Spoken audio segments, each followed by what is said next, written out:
राजनीतिक दलका नेताहरूले आत्मसमीक्षा गर्न जरुरी छ। कहाँ गल्ती गरियो?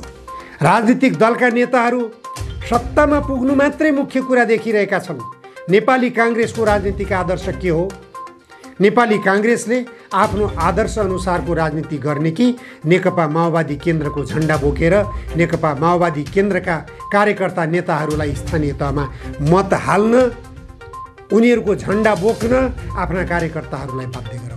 त्यसो भए नेपाली कांग्रेसको कार्यकर्ता किन बन्नु पर्यो? नेपाली कांग्रेसको नेतृत्व तहमा किन बस्नु पर्यो जिल्लाका नेताहरू? आवश्यक रहेन। त्यसैगरी नेकपा माओवादी केन्द्रको सवालमा र नेकपा एकीकृत समाजवादीको सवालमा पनि यही सिद्धान्त लागू हुन्छ। उनीहरूले माओवादी केन्द्रको हँसिया हथौडा किन बोक्नु पर्यो? वर्ग सङ्घर्षका कुरा किन गर्नु पर्यो? नौलो जनवादका कुरा किन गर्नु पर्यो? वैज्ञानिक समाजवादका कुरा किन गर्नु पर्यो? मार्क्सवाद, लेनिनवाद र माओवादका कुरा किन गर्नु पर्यो? यी दर्शन शास्त्रका पानाहरू च्यातेर फाले भएन? प्रचण्ड जय जयकार। प्रचण्डले जे भन्छन् त्यही मार्क्सवाद, प्रचण्डले जे भन्छन् त्यही लेनिनवाद, शेरबहादुर देउवाले जे भन्छन् त्यही बिपीवाद। बिपीको आदर्श, नेपाली कांग्रेसको आदर्श, यस्तो पनि कुनै राजनीति हुन्छ?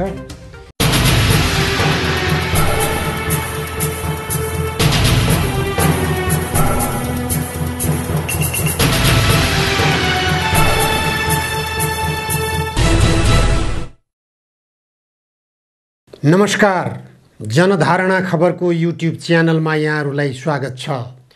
स्थानीय निकायको निर्वाचन नजिक आउँदै गर्दा राजनीतिक दलहरूमा निकै तरङ्ग पैदा भइरहेको छ। राजनीतिक दलका स्थानीय तहका कार्यकर्ताहरू, जिल्ला तहका नेताहरू पार्टीबाट विद्रोह गर्ने र बागी उम्मेदवारको रूपमा आफूलाई प्रस्तुत गर्ने अभियान नै चलेको छ। विभिन्न जिल्लाहरूमा नेपाली कांग्रेसका स्थापित नेताहरूले पार्टी हैसियतबाट राजीनामा गरिरहेका छन्। उनीहरूको असन्तुष्टि के देखिएको छ भने नेपाली कांग्रेसको राम्रो अवस्था रहेको, राम्रो जनाधार रहेको र विजयी हुने सम्भावना रहेका ठाउँहरूमा पनि कतै जनता समाजवादी पार्टीलाई दिइएको छ त कतै नेकपा माओवादी केन्द्रलाई जिम्मा दिइएको छ, कतै नेकपा एकीकृत समाजवादीलाई जिम्मा दिइएको छ। यसरी नेपाली कांग्रेसको राजनीतिमा लागेर, राजनीतिमा समर्पित भएर त्याग र निष्ठाका साथ काम गर्दै आएका नेताहरू अपमानित भएको महसुस गरिरहेका छन् र उनीहरूले पार्टीबाट विद्रोह गरिरहेका छन्। पार्टीको नेतृत्वप्रति व्यापक असन्तुष्टि जनाइरहेका छन्। नेपाली कांग्रेस नेतृत्व तहमा पनि विभाजनको सङ्केत देखा परिरहेको छ। सभापति शेरबहादुर देउवा गठबन्धन दलहरूसँग चुनावी तालमेल मिलाएर जाने पक्षमा देखिनुभयो भने शेखर कोइराला लगायतको समूहको जो नेतृत्व हो त्यो नेतृत्वले गठबन्धन दलहरूसँग तालमेल मिलाएर जान हुँदैन, नेपाली कांग्रेसले छुट्टै अस्तित्व कायम गरेर अगाडि बढ्नुपर्छ भनेर आवाज उठाउँदा उठाउँदै पनि शेखर कोइरालाको जबरजस्त आवाज, बहुमत नजिक नजिक पुगिरहेको आवाजलाई पनि बेवास्ता गरिएको छ। यसले गर्दा शेरबहादुर देउवासँग निकट रहेका नेपाली कांग्रेसका जिल्ला तहका नेताहरू पनि पार्टीबाट विद्रोह गरेर अलग रहने, निष्क्रिय रहने, स्वतन्त्र रहने अभियान चलिरहेको छ। यसले राजनीतिक दलहरूप्रति वितृष्णा पैदा गराइरहेको छ।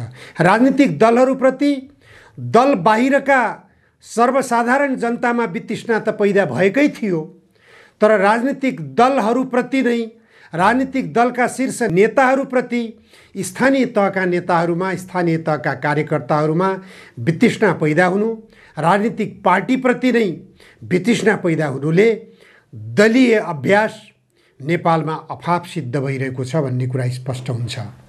यसै क्रममा आफूलाई राजावादी भन्न रुचाउने राजेन्द्र लिङ्गदेन नेतृत्वको राष्ट्रिय प्रजातन्त्र पार्टीको लहर देशव्यापी रूपमा देखिएको छ। उनीहरूले कुनै पार्टीसँग तालमेलको कार्यक्रम बनाइरहेका छैनन्। अहिलेसम्म उनीहरूको एकल प्रचारबाजी चलिरहेको छ। राष्ट्रिय प्रजातन्त्र पार्टीको प्रचार चलिरहेको छ। उनीहरूको एक सूत्रीय नारा छ, राज संस्थाको पुनर्स्थापना, हिन्दू सापेक्ष राष्ट्र नेपाल। धर्मनिरपेक्षताबाट हिन्दू सापेक्ष राष्ट्रको रूपमा उनीहरूले रूपान्तरण गर्न खोजिरहेका छन्। गणतन्त्रले देशलाई माथि उठाउन सकेन, यसले जनतामा असन्तुष्टि पैदा गरायो, यसले दलहरूमै पनि एकता कायम गराउन सकेन, दलहरूलाई वैदेशिक दलाली गर्न बाध्य बनाइरहेको छ। त्यसकारण यो गणतन्त्रात्मक पद्धति पनि ठिक छैन। एकात्मक शासन प्रणाली कायम गर्ने, संवैधानिक राजतन्त्र कायम गर्ने, संघीयता यो नेपालको निम्ति महँगो साबित भइरहेको छ। त्यसकारण यो संघीयताको विकल्प सोच्नै पर्छ। संघीयताको विकल्प भनेको विकेन्द्रित शासन प्रणाली, विकेन्द्रीकरणको सिद्धान्तमा जानुपर्छ भन्ने कुरा राष्ट्रिय प्रजातन्त्र पार्टीले उठाइरहेको छ। जुम्ला जस्तो विकट जिल्लामा राजेन्द्र लिङदेन त्यहाँ पुगेर जुन आमसभाको एउटा रौनक देखाउनु भयो, जुम्लामा त्यो खालको जनसहभागिता अहिलेसम्म कुनै पनि पार्टीले देखाउन सकेको थिएन। र त्यहाँ राष्ट्रिय प्रजातन्त्र पार्टीको तर्फबाट त्यहाँ बोल्ने वक्ताहरूमा राजेन्द्र लिङदेन र अभियन्ताको रूपमा प्रचारित हुँदै आएका र अहिले राष्ट्रिय प्रजातन्त्र पार्टीमा प्रवेश गरे लगत्तै प्रवक्ताको जिम्मेवारी निर्वाह गरिरहेका ज्ञानेन्द्र शाही मुख्य वक्ताको रूपमा थिए। ज्ञानेन्द्र शाहीले त्यहाँको स्थानीय नेतृत्वलाई अन्य पार्टीहरूले निर्वाचनमा विजयी भएर मेयरको जिम्मेवारीबाट काम सम्हाल्दै आएकाहरूलाई ललकारदै तपाईहरूले गरेको भ्रष्टाचारको भण्डाफोर गर्छु भनेर एक त्यहाँका नगरपालिकाका पदाधिकारीहरूबाट भएका गतिविधिहरूको भण्डाफोर गर्दै गर्दा जनताले तालीको गडगडाटबाट ज्ञानेन्द्र शाहीको भाषणलाई स्वागत गरेका छन्। यसले के स्पष्ट गरिरहेको छ त भनेपछि अहिले नेपाली काङ्ग्रेस, नेकपा एमाले, नेकपा माओवादी केन्द्र अथवा जनता समाजवादी पार्टी लगायतका संसदवादी धारका राजनीतिक दलहरूसँग कसैसँग पनि जनतामा सन्तुष्टि छैन। जनता व्यापक रूपले असन्तुष्टि जनाइरहेका छन् र जनताले विकल्प खोजिरहेका छन्। त्यो विकल्प अप्रियकर लाग्ने खालको विकल्प छ। जुन विकल्प अहिले जनताले देखिरहेका छन्, राजा आऊ देश बचाऊ भनेर सडकबाट नारा लगाउनु पर्ने अवस्थामा जनता पुगिरहेका छन्। यो अवस्थाको सृजना कसले गर्यो भन्ने बारेमा अहिले राजनीतिक दलका नेताहरूले समीक्षा गर्न अझै पनि सकिरहेका छैनन्। हिजो राजतन्त्र सक्रिय रहेका बेलामा राज संस्थाको विरुद्धमा जनता जागेका थिए। राजाको नाम लिएर देश छोड भनेर नाराबाजी पनि गरेकै हुन् जनताले। राजतन्त्रको विरुद्धमा जेल नेल पनि भोगेकै हुन्। नेताहरूले जेल नेल भोग्ने क्रममा नेताहरूको पक्षमा जनताले साथ दिएकै हुन्। तर आज यो परिस्थितिको सृजना भइरहेको छ। ती जनता जसले हिजो राजाका विरुद्धमा नाराबाजी गर्थे र राजनीतिक दलका नेताहरूलाई साथ दिएका थिए, तिनै जनता, तिनै कार्यकर्ता अहिले राष्ट्रिय प्रजातन्त्र पार्टीको झण्डा हल्लाउँदै हलो चिन्हमा मत हालौँ भन्दै उनीहरूले राजा आऊ देश बचाऊ भन्नुपर्ने अवस्थाको सृजना किन भयो?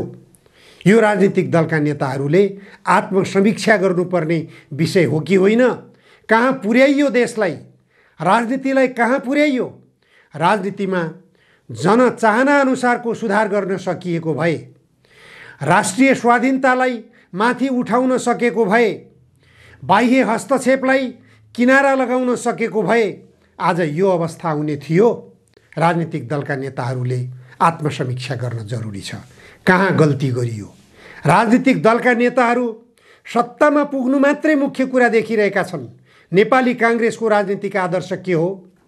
नेपाली काङ्ग्रेसले आफ्नो आदर्श अनुसारको राजनीति गर्ने कि नेकपा माओवादी केन्द्रको झण्डा बोकेर नेकपा माओवादी केन्द्रका कार्यकर्ता नेताहरूलाई स्थानीय तहमा मत हाल्न, उनीहरूको झण्डा बोक्न आफ्ना कार्यकर्ताहरूलाई बाध्य गराउने? त्यसो भए नेपाली काङ्ग्रेसको कार्यकर्ता किन बन्नु पर्यो? नेपाली काङ्ग्रेसको नेतृत्व तहमा किन बस्नु पर्यो जिल्लाका नेताहरू? आवश्यक रहेन। त्यसै गरी नेकपा माओवादी केन्द्रको सवालमा र नेकपा एकीकृत समाजवादीको सवालमा पनि यही सिद्धान्त लागू हुन्छ। उनीहरूले माओवादी केन्द्रको हँसिया हथौडा किन बोक्नु पर्यो? वर्ग सङ्घर्षका कुरा किन गर्नु पर्यो? नौलो जनवादका कुरा किन गर्नु पर्यो? वैज्ञानिक समाजवादका कुरा किन गर्नु पर्यो? मार्क्सवाद, लेनिनवाद र माओवादका कुरा किन गर्नु पर्यो? यी दर्शनशास्त्रका पानाहरू च्यातेर फाले भएन? प्रचण्ड जय जयकार। प्रचण्डले जे भन्छन् त्यही मार्क्सवाद, प्रचण्डले जे भन्छन् त्यही लेनिनवाद, शेरबहादुर देउवाले जे भन्छन् त्यही बिपीवाद, बिपीको आदर्श, नेपाली काङ्ग्रेसको आदर्श। यस्तो पनि कुनै राजनीति हुन्छ? यो राजनीति भइरहेको हो। यस्तो राजनीतिले जनतामा वितृष्णा ल्याइरहेको छ। जनतामा मात्र होइन, स्थानीय तहको नेतृत्वमै वितृष्णा जाग्यो। नेकपा माओवादी केन्द्रका स्थानीय तहका नेताहरू पनि धमाधम राजीनामा गर्दै अब म स्वतन्त्र रहेँ, राजनीतिबाट अलग भएँ, अब राजनीति गर्नुको अर्थ रहेन भनेर वक्तव्यबाजी गरिरहेका छन्। सामाजिक सञ्जालहरूमा आफ्ना दुखेसोहरू व्यक्त गरिरहेका छन्। किन? यो राजनीतिक दलको नेतृत्व तहमा बसेकाहरूले सोच्नुपर्ने होइन? सरकार निर्माण गर्ने बेलामा तालमेल हुन सक्दछ, सरकार निर्माण गर्ने बेलामा गठबन्धन हुन सक्दछ। यो संसदीय पद्धतिमा चलिआएको परम्परा पनि हो। यो परम्परा अन्य देशहरूमा पनि देखिएको छ, नेपालमा पनि यो सामान्य नै मानिन्छ। तर चुनावमै पनि पार्टीहरू बीचमा गठबन्धन गरेर तिम्रो पार्टीको झण्डालाई मेरा कार्यकर्ताले मत हाल्छन्, तिम्रो पार्टीको आदर्शलाई मेरा कार्यकर्ताले, मेरा नेताहरूले समर्थन गर्छन्। धिक्कार छ राजनीति। यस्तो पनि राजनीतिक आदर्श हुन्छ? राजनीतिक दलका शीर्ष नेताहरूले सत्तालाई मात्रै महत्त्वपूर्ण कुरा देखे, तर सत्तामा पुगिसकेपछि राष्ट्रिय स्वाधीनतालाई महत्त्व दिएका छैनन्, राष्ट्रिय स्वाधीनतालाई धरापमा पारेका छन्। अहिले के भइरहेको छ देशमा भन्ने कुरा गम्भीरतापूर्वक सोच्नु जरुरी छ। एमसीसी सम्झौता पारित भइसकेपछि नेपालमा अमेरिकीहरूको चलखेल किन बढ्यो? यसतर्फ गम्भीर बन्ने कि नबन्ने राजनीतिक दलका नेताहरूले सत्तामा पुग्नु मात्र ठुलो कुरा होइन भन्ने कुरा अब राम्रोसँग विश्लेषण गरेर निष्कर्षमा पुग्नु जरुरी छ। हस्, आजलाई यति मात्र। धन्यवाद।